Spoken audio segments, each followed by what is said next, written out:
Hi, friends, and welcome to a new episode of Other Record Labels. I'm your host, Scott Orr, where we talk about the art and culture of running a record label. Today, I want to do a recap of an episode that we had with Cassandra Spangler from, who's a music lawyer in New York and LA, and a music attorney. And we talked about when does a record label need to consult a lawyer. And that's what I want to talk about. I want to talk about my takeaways from this episode. Before I do that, I've put together some resources for folks who have questions like this one: when do I need to hire a music lawyer? And there are a lot of questions that we have when we're starting a record label, or if we're running a record label. We've been running a record label for a couple of years, and now we want to take things more seriously. And I've put together some resources that I think you'll find helpful. If you haven't grabbed those yet, you can get them at otherrecordlabels.com. So head over there and download some of those resources that I think you'll find really helpful. Today's episode, I want to just kind of recap some of my thoughts when I had the opportunity to interview a music attorney.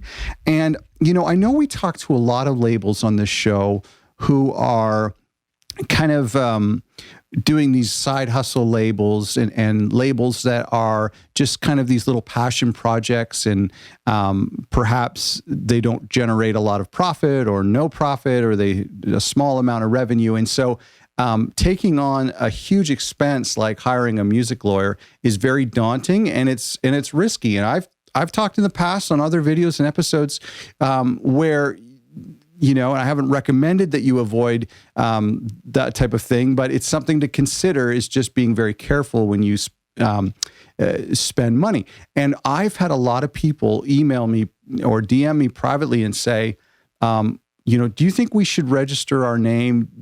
Do I need to copyright this? Do I need to register as an LLC? Where can I get contracts made, et cetera, et cetera?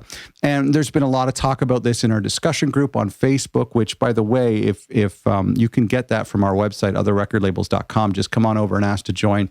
And there's a lot of discussions there. And so my three takeaways, my mindset changed a little bit when I was speaking with Cassandra. I was a little bit, my eyes had opened a little bit, and I feel like I had been kind of flying by the seat of my pants in the past couple of years with my label. I feel like I would opt to take things a little bit more seriously, if I was starting out today. I think it's a question that you have to ask yourself: am I willing to take a certain amount of risk? Am I willing to set up a deal with a band without having a contract? Am I willing to get a logo and a name for my label without thinking if that name has already been taken by someone else? Am I willing to take these risks? And I know there's a lot of small little tape labels out there who opt to say, yes, I'm willing to take those risks. I'm not going to give you advice whether that's a good idea or not. I will say I have gone that route myself. I have opted not to take certain risks to save money. So today I just want to talk, where are the 3 times that it might be a good idea to contact a music attorney? And I feel like this all wraps up into this one interview we did recently, and I have. It's from our Indian label that we interviewed just recently. And this note that I actually ironically wrote on the back of this notepad that I'm holding right now. And it was a piece of advice that says, have your own back. And I thought that was such a good piece of advice. And it really speaks into what we're talking about today. Is yes, you can get away without having a music lawyer for certain things, but you really need to look out for yourself. You really need to protect yourself. And I often think about other businesses, like if you were to start a landscaping business, would you get insurance? Of course you would. If you were to open a coffee shop, would you get fire insurance for that place? Of course you would. And so this is the kind of question we need to ask ourselves: is, are we going to take this seriously? Are we willing to put our money where our mouth is, even if we don't have a great revenue stream right yet? But are we going to commit to this right away? The 3 areas I think that you would need a music lawyer to take away that I've taken away from our interview was, number 1 is contracts. I know you can buy some ready-made contracts online, and somebody in our Facebook group has shared those a package of contracts that they bought. They shared it with us in our Facebook group, and I know that you can. I see a lot of people will Google recording contracts, and I was hoping to get a template that I could share with you, but it's proven to be a bit trickier. And the reason is because everyone's needs are different, and so. If you kind of make a Frankenstein contract from the web, it might not totally protect you, and it might not be right for you, and it might not be legal. And so there's something really nice about having a bespoke contract made for you by an entertainment lawyer right off the bat. And so that's just, I'm not suggesting, I know this is a tough topic to discuss, but these are the 3 times where you need a music lawyer, or where you should consider hiring a music attorney. The second is registering your LLC. A lot of people, and I know I've spoken to a lot of labels, that's something they want to do right off the bat, is registering your business. And that's a great time to talk to a music attorney as well. And the final thing is trademarking your name.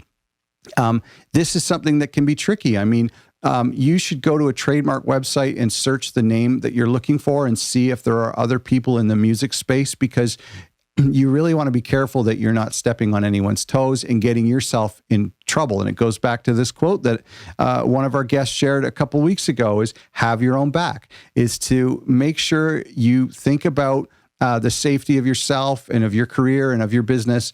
And there is something great about these labels being startups and kind of just winging it.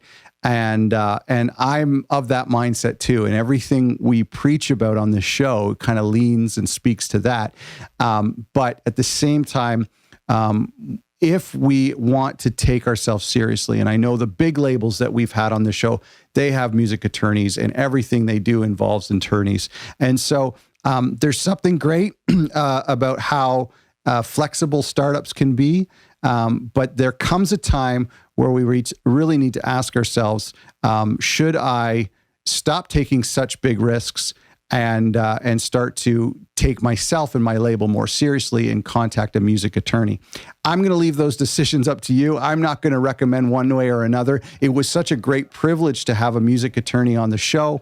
And I think that you can reach out to various music attorneys or to some other labels who obviously work with attorneys and get some advice there. Come over to our Facebook group and share some of your experiences. If you have worked with a music attorney, let me know. You can leave a comment, or you can email me at podcast@otherrecordlabels.com and share with me your experiences of working with music attorneys. I'm really curious. This is a road that I want to explore a little bit more for our listeners and get some more definitive answers, and any resources that I can find, I will share with you. So like I mentioned, join our Facebook group. You can get a link for that on our website, as well as all of the other resources we have for record labels at otherrecordlabels.com. Thanks for listening.